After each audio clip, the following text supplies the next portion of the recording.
Greetings and salutations, and welcome to the Rant Squad. I am the Water Dog. This is Clint Jordan. and this is Menard. And gang, we are going to recap Week 15 and talk about our big surprises, and we're going to get rocking and rolling with the winning teams for us. And so, Clint, who's on your agenda? So it wasn't a surprise as Team won because I was the only one that picked them, but it was how they won. The Buffalo Bills just cruised to victory. I mean, the final score was 48-42, but it never felt that close if you watch the game. They scored on touchdown on their first 3 drives. You know, Detroit started to kind of get back in, and then, I mean, Josh Allen just put the foot down, pedal to the metal. Like I said, it just never felt that close. You know, Dan Campbell, he tried to, with the, you can't say surprise onside kick because you know about it nowadays, unfortunately. That's such a bad rule. It is the one thing I hate is I do hate about the kickoff is you can't do the surprise onside kick. But like I said, it never felt like I said 6-point final, but the game just never felt this close. I mean, Buffalo dominated. Detroit, I think they need this loss. I think it should have happened last week. I think I think it should have almost happened a couple times. The Houston game, I think they got bailed out. I think they got the Detroit. Last week against Green Bay, I think they were able to find a way to win, but they should be fine. I think this is a good opportunity for them to refocus. And as long as they win out, they're still the number 1 seed because of Philly right now. The difference is Philly's 2 losses are both against NFC teams, and if you don't play a team, the first tiebreaker is conference record, and Detroit has 1 AFC loss and 1 NFC loss. Their schedule, the next 3 games are going to be at the Bears, at the 49ers, and then they get the Vikings at home. So that's probably It probably comes down to that week. The only thing is I just don't see the Eagles losing. They're going to play at the Commanders. They get the Cowboys and the Giants. This week could be the only week I think that trips them up, just because it is in Washington. Vikings have a tough road to feel. They got the Bears tonight. Then they're going to have to play at Seattle. Then they get the Packers, and then. It's going to be close. Like I said, the Eagles got a good shot, but I think this is a game the Lions need to lose. I think it's going to help them refocus. Going to be on that defense because the offense still played pretty well. And then on the flip side of that, I'm kind of worried about Buffalo's defense. This is 2 weeks in a row that Josh Allen has played Superman, and the games have been closer than they should have been. And last week they lost. It really worries me about defense going into playoffs, but also Detroit's defense too, because Detroit's defense has got so many injuries right now. I mean, they are bailing water right now, where other teams are getting healthy. And so when you look at the teams right now, to me, that are getting healthy defensively, okay, Philadelphia, alrighty, Tampa Bay, okay, alrighty, getting healthy defensively. Minnesota, the Rams, you get healthy, and the Rams are getting healthy on both sides of the ball. Both sides of the ball right now. And so all these teams that have been lead dogs, okay, could end up really being out in game 1 in the playoffs. Very well. Because it wouldn't surprise me right now that if Detroit loses game 1 in the playoffs and Kansas City loses game 1 in the playoffs. Well, the good thing for Kansas City, they'll have the bye, so it doesn't matter. Yep. Okay. I got the Tampa Bay Buccaneers, brother. 40 points against the number 1 defense. If you get 40 points against the number 1 defense and you've got to have a must-win game and both of those teams are vying for playoff spots, that's a really, really, really good outputting.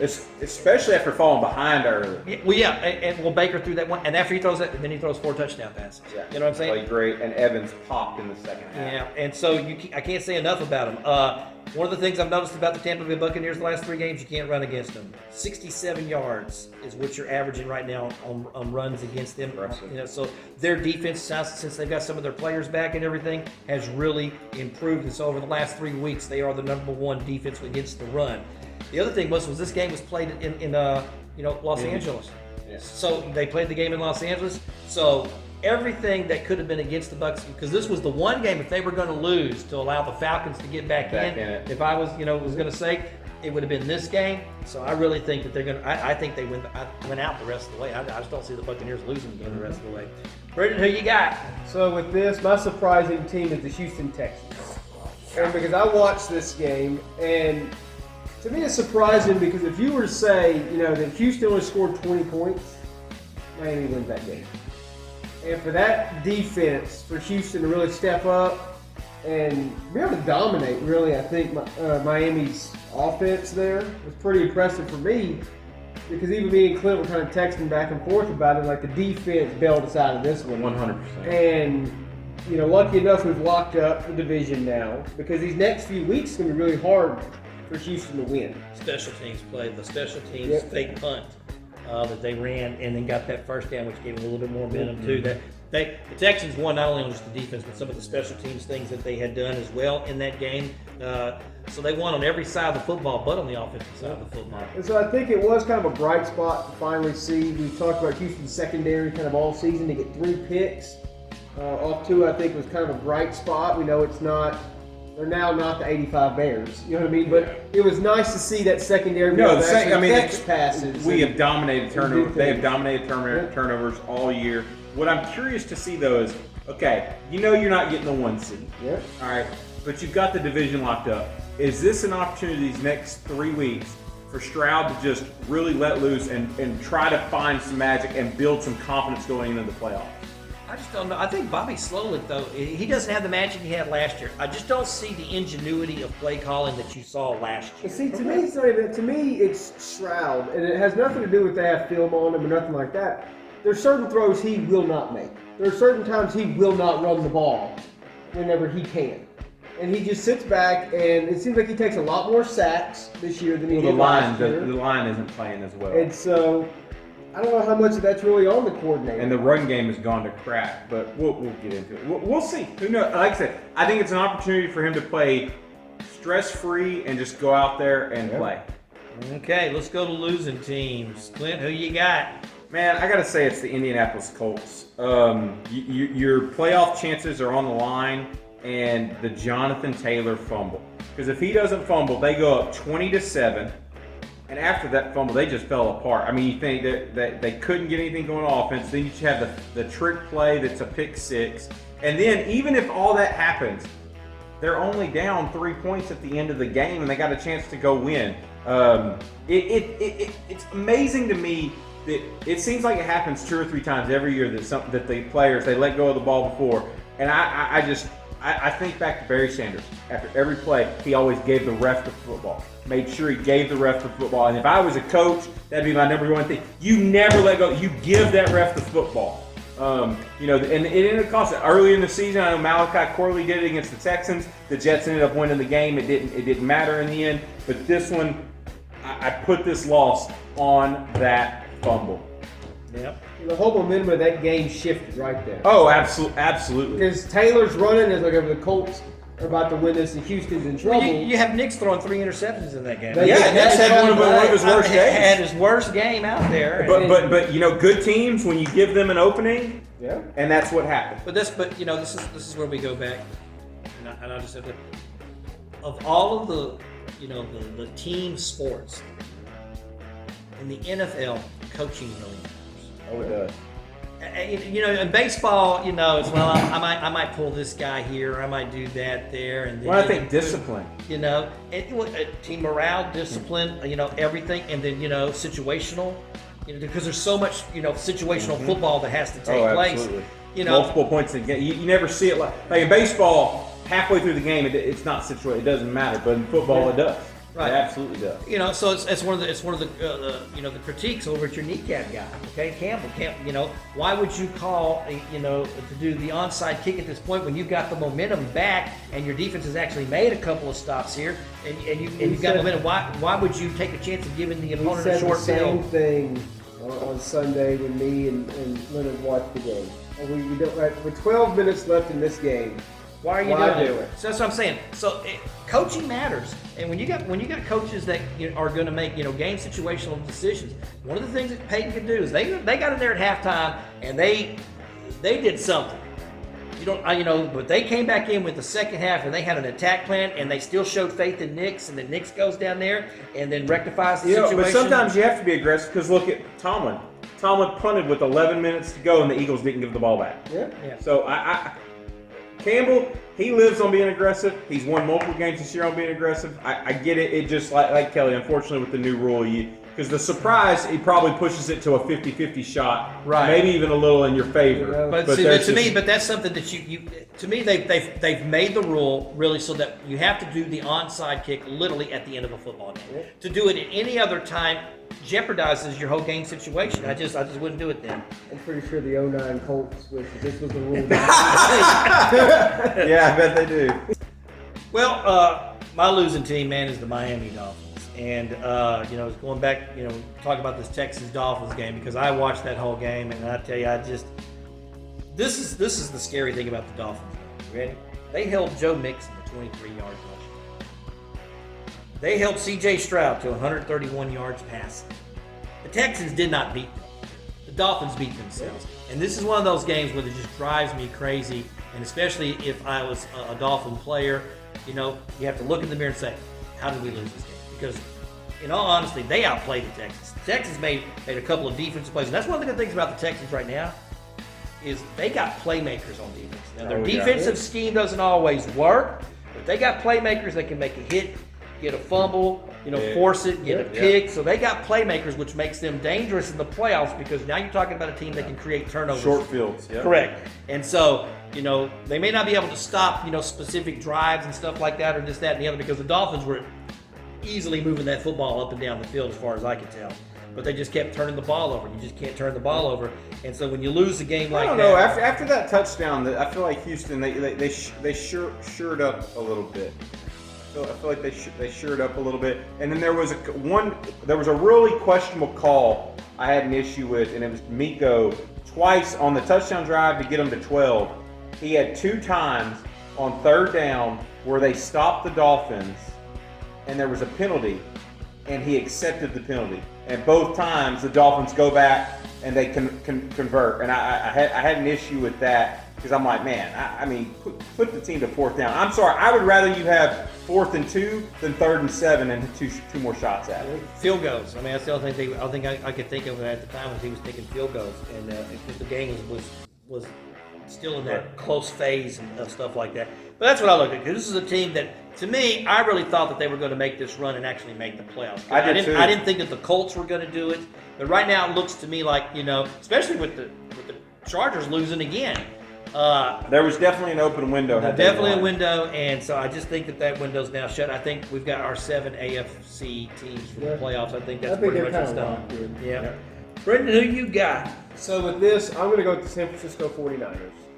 And the reason I'm picking them is I know it was raining, much to the horror of my fantasy football team, but to hold the Rams to 12 points, but you can only get 6, at home. I feel like the rain actually works for this team because they're a running football team. The 49ers and Shanahan run the football. I know they don't have McCaffrey, but they got that other guy who's been running pretty well. But they only put up 6 points, and your season was on the line in this game. I think they're done at this point. But it was just surprising to me to still lose that game, holding them to 12 points. Do you re-sign Purdy for next year since he's going to be under that contract situation? And if you do, what's the asking price? I think he's going into this is year 4. I don't think you can give him the big contract. Well, I guess the question is, do you say, hey, you didn't have as good of a season, so let's sign you for what did Dak just got 60? Let's just say we'll give you 50 or 40, or do you let him go out and try it again? If he has a great season, then you got to pay him top dollar. If not, then you move on. Because this was probably the last hurrah for this roster, because this is an older roster, So because you're going to have to get you some younger receivers. I'd be curious to see what you do, because I don't think you can keep Debo and Ayuk next year. I think you got to move on from one of them. It's hard. Which one do you move on? The one that's hurt or the one that's playing bad? It's true. You just paid one. You just paid Ayuk, so it's got to be Samuel's got to. I just don't see Samuel being back. I don't think you can. I think you take the chance. And you don't pay Purdy, and you roll the dice. You have a little bit more cap space. I think you go for it again. Will Purdy sign for $40 million? Oh no. Or do you think he's going to say, "Look, I can't take $40 million," and I start looking around in the market? Well, it's because if he has, I don't think he's had a bad year this year. I just don't think his efficiency's gone down.